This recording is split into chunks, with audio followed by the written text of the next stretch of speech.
What does a wooden hat and whiskey have to do with each other? Well, I got these two bottles here to find out. Let's go. Welcome back to Old Fashioned Ways Plus Plus. I'm Doc Martinez, and today I'm going to do something a little bit different. I'm just going to pop these open and taste them. I'm going to tell you my initial thoughts on them. I'm not rating them. This is just something I found kind of interesting. I saw Bruzo, and he was at their distillery. And this was a while back, actually. It's probably an older video. And he did pick a lot of picks from them. And I like Bruzo. Bruzo has like really good taste. So I figured if he liked them, I think he bought 5 barrels, if I remember correctly, then I should give it a try. So I ordered 2 of them. I ordered their blue corn and their red corn. And I wanted to see what they taste like. So let's get into these pours. All right, let's pour some out. Ooh, nice. Ooh, extra nice.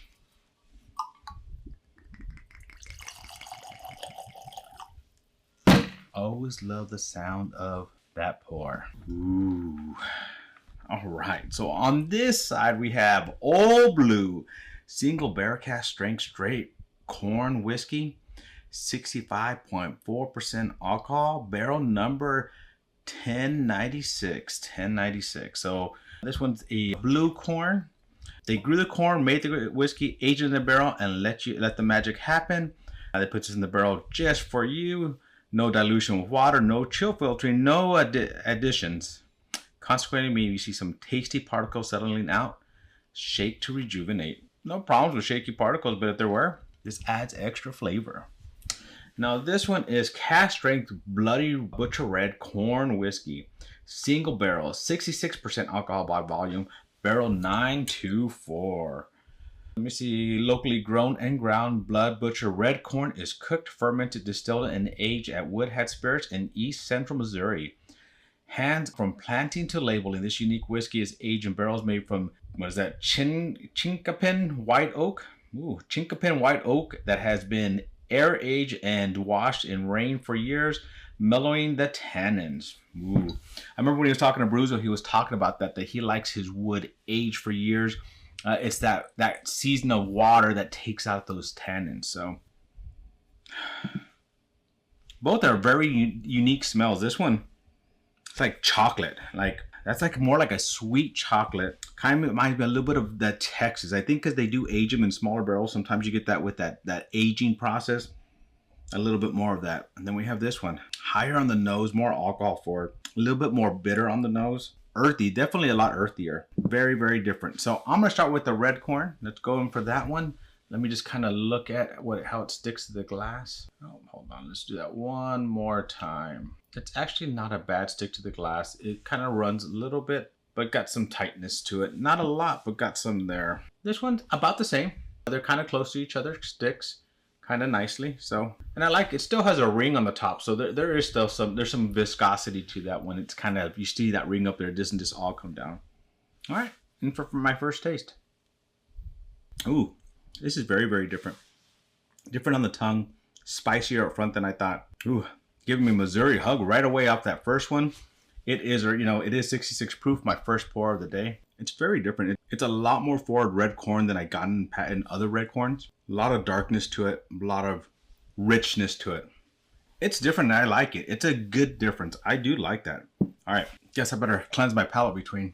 My Coke's been here a whole day. Very, very flat Coke, but it does help cleanse. All right, let's go in for this one. Look, still has a little bit, still kind of just slowly coming down. So that's good viscosity on here. Man, they're both very different. This one's very, very earthy. There's a strong flavor. Very, very, even though they said well, it's more tannic than this one, so I taste the tannins on there. Coats the mouth a lot. There's a lot of coating on this mouth. As you drink it, more butter, more sweetness. Taste that corn there. So kind of like a butter popcorn in a way. The more you drink, more of that sweetness, the tannins go away. There's a butteriness, caramel, like a dark, almost burnt caramel taste to the end of this. I'm come back to this one now. I'm not gonna cleanse my palate with this yet. Yeah, this one's chocolate, kind of like a sweet and dark chocolate mix. Both of them very viscous on the tongue, sticks on the tongue, stays on there very well. I like both of these. I think I paid, what is it, 80 to 90 bucks for both of these? For each one, I'm sorry, for each one. I like them. I think, yeah. Would I buy again? Yeah, I would. At that price, I would buy again. This is actually something very different and interesting and unique, and I like that. I like when there's a taste that I know I've had red corn before, but not like this. I know I've had blue corn before, but not like this. They're very corn forward. Like they're not hiding the red corn. They're trying to throw that in your face and make sure you're enjoying that. And it is there. I'm gonna actually one day. I'm not sure if I'll do a video, but I'm definitely gonna compare this to some other red corns, and I'm definitely gonna compare this to some other blue corns. I think a lot of the other blue corns have white corn mixed into them. I don't think this one does. I'm gonna have to go look into that. So don't hold me up on that. I'm also gonna have to check. Most of the blue corns I've had have not been cast strength either. I like them. They're both different. They're both unique. They're definitely not the first sippers. They shouldn't be the first thing you sip. They're very high proof. It hits you. It's giving me that hug. But man, the way it stays on the tongue, the way it evolves, gets sweeter, more flavor, oily on my tongue, butterness, chocolatiness. There's just a lot of goodness in both of these. I like them. I'm gonna do one last thing before I sign off. Hey, Whiskey Shaman, my buddy Whiskey Shaman's glass. I'm gonna pour a little bit of each one in them and see how they taste as a mix. Because when I started going back and forth and not cleansing that palate, I started changing things a little bit and started making it a little bit different. So I kind of want to try that. Here we go. Think I need to go in for a second sip before I give you my opinion? Oh yeah, that second sip was definitely better. This is the combination. Sometimes the combinations make them better, sometimes they don't. They work really well together. You get that chocolate, the sweetness, the caramel mixed in there. Now I'm also getting some citrusy, like some citrus rind, like more of that kind of citrusness to it. Overall, earthy. If you like earthiness, you're gonna like this. These are not trying to hide the flavor of that corn. There are corns in your face and you taste that corn. That's different. I like it. Definitely thumbs up for me. So I would buy again, and I'm probably gonna order some more. I like that I saw these with Bruzel and it made me want to try them. That always makes me want to search for other things out there, right?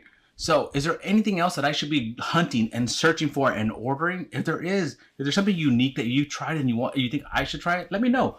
Put it in the comments below, please. It really helps me. I like exploring. I like trying different things. So if there's anything you want me to try or anything that you think I should, put in the comments below, please. I like trying new things. Well, my friends, thank you for joining me on another journey down my whiskey rabbit hole. To our next journey, my friends, cheers.